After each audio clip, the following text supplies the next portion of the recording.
അങ്ങനെ സ്കൂളിൻ്റെ ഈ വർഷത്തെ സ്പോർട്സ് ഡേ സെപ്റ്റംബർ 19 നടന്നു.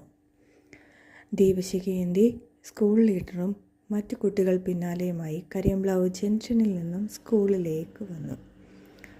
ആരംഭം അങ്ങനെയായിരുന്നുവെങ്കിലും പിന്നീട് മാർച്ച് പാസ്റ്റ് മത്സരം ഹൗസ് വൈസ് നടത്തിയായിരുന്നു തുടങ്ങിയത്.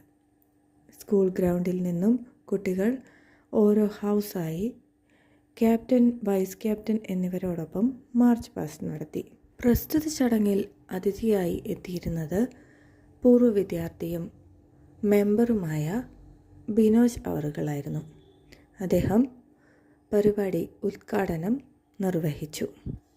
മത്സരം ആരംഭിക്കുന്നതിന് മുന്നോടിയായി ഹൗസുകൾ ഒന്നിച്ച് പ്ലഡ്ജുകൾ ചൊല്ലി. അതിനുശേഷം മത്സരം ആരംഭിക്കുകയും അതിലെല്ലാം ഊർജം പകരുവാനായി നമ്മുടെ മിടുക്കന്മാരായ 2 ചുണക്കുട്ടികൾ കമൻട്രി പറയാനും നിന്നിരുന്നു.